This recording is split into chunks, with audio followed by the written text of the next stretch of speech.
Halo anak-anak hebat, kembali lagi dengan belajar bersama Bu Syifa. Hari ini kita akan belajar materi kelas 5, tema 3, makanan sehat, subtema 1, bagaimana tubuh mengolah makanan. Nah, sebelum kita belajar, ada baiknya kita berdoa terlebih dahulu ya. Nah, kalian juga bisa meminta tolong kepada orang tua untuk menemani belajar.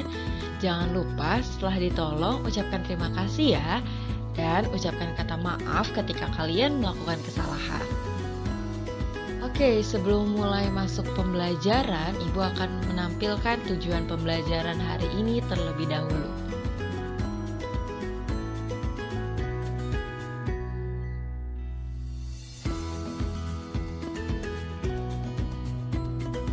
Nah, sebelum itu, di sini dikatakan bahwa sarapan itu penting bagi tubuh kita.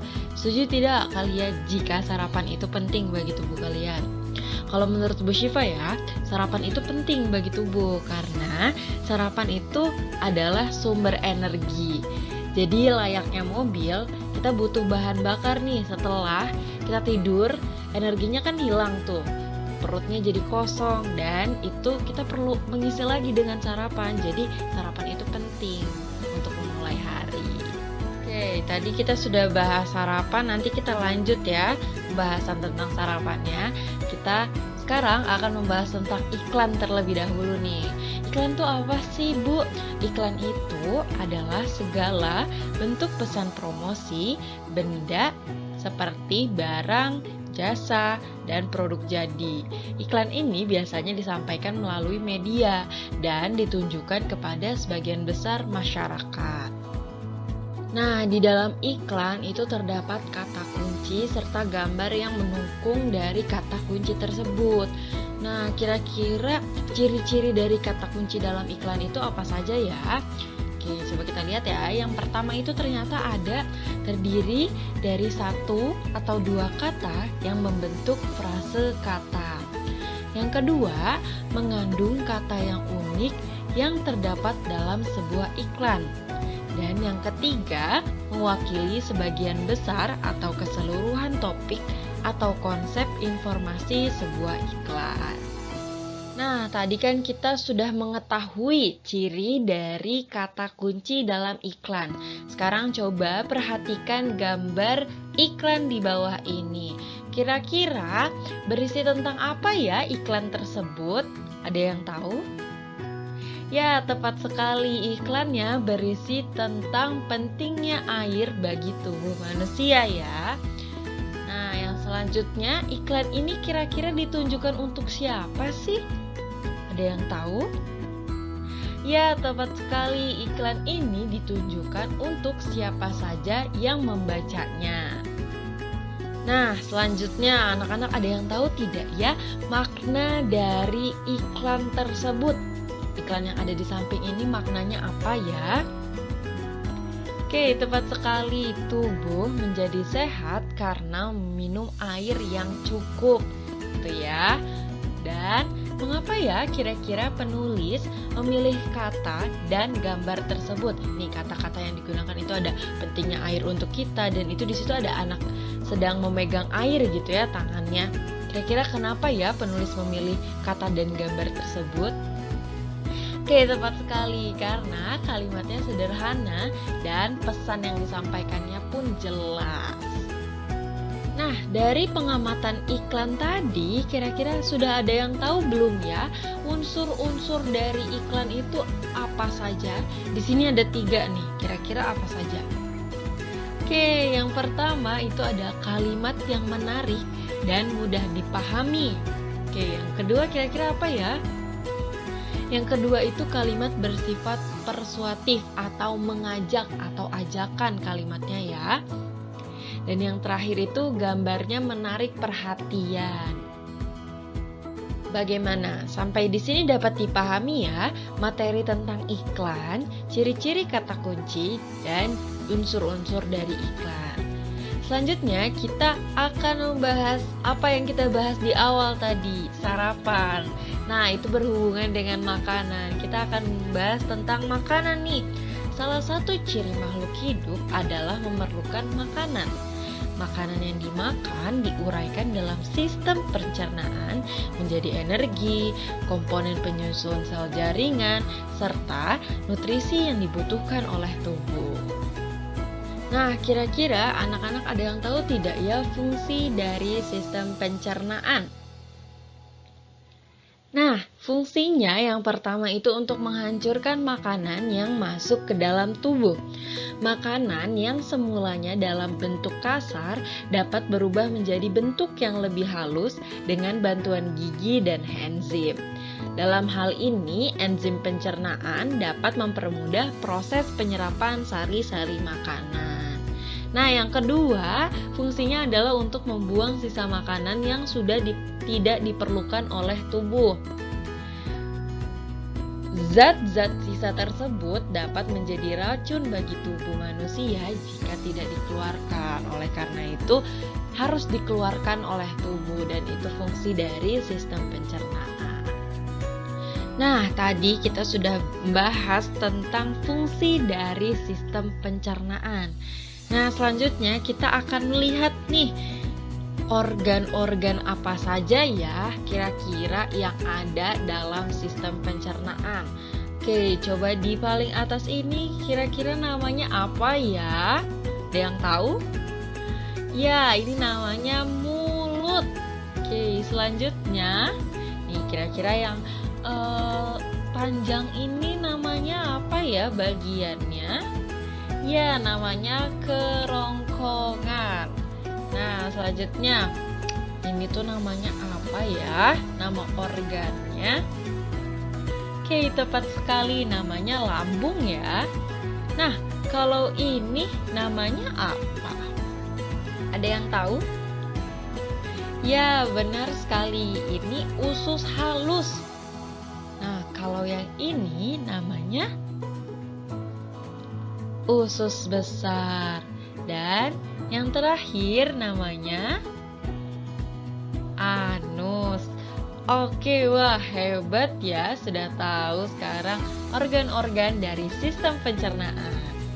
Nah, tadi kita sudah mengetahui apa saja sih organ-organ yang ada dalam sistem pencernaan.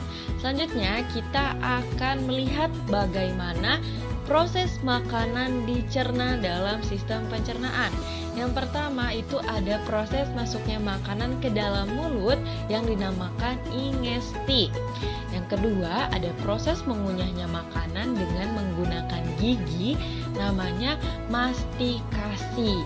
Dan yang ketiga ada proses menelan makanan di kerongkongan, itu namanya deglutisi.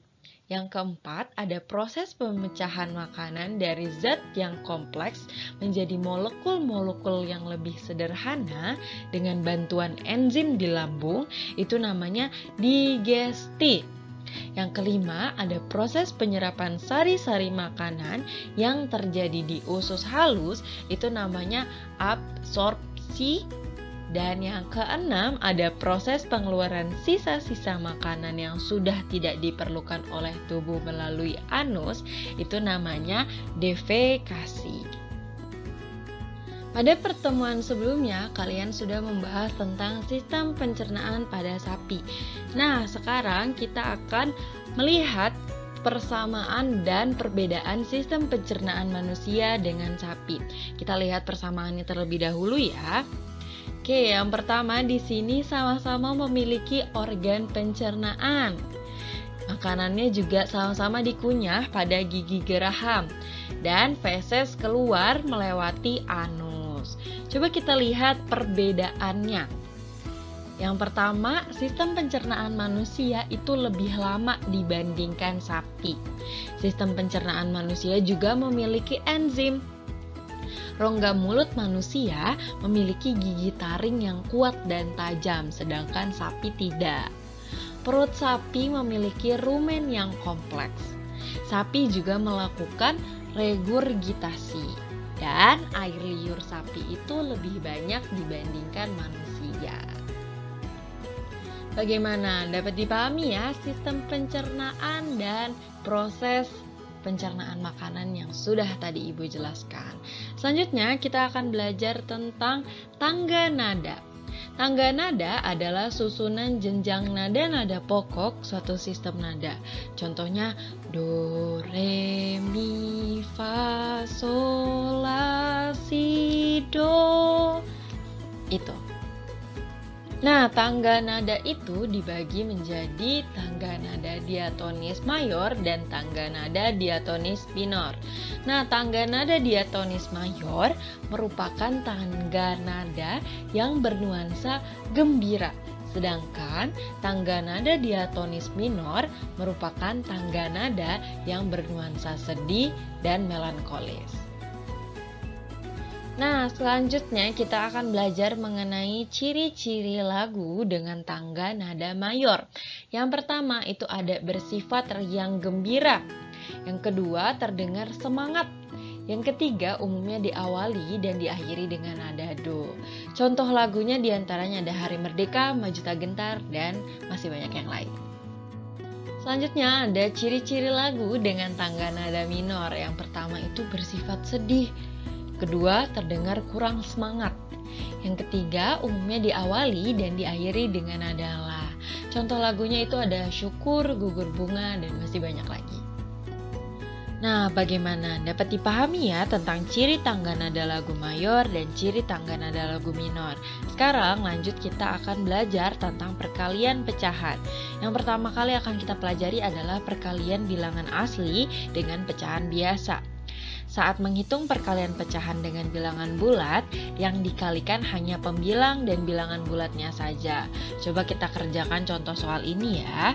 Bilangan bulat di sini ada angka 7 dan pembilangnya ada angka 4. Berarti kita tulis terlebih dahulu 7 dikali 4 per 9. Yang dikalikan tadi pembilang dan bilangan bulatnya saja. Berarti 7 dikali 4 sama dengan 28 per 9. Berarti kalau kita ubah menjadi pecahan campuran bisa 31 per 9. Oke. Lanjut, coba kita kerjakan latihannya ya. Ini di sini berarti 6 dikalikan 7 per 12. 6 dikali 7 42 ya. 42 per 12. Berarti kalau diubah menjadi pecahan campuran menjadi 3 6 per 12 atau sama dengan 3 1 per 2. Perkalian pecahan yang akan kita bahas selanjutnya adalah perkalian bilangan asli dengan pecahan campuran. Nah, pecahan campurannya ini diubah terlebih dahulu menjadi pecahan biasa, kemudian baru dikalikan seperti yang pertama tadi. Coba ya kita kerjakan. Berarti 3 dikali 1 3 ditambah 2 5 per 3.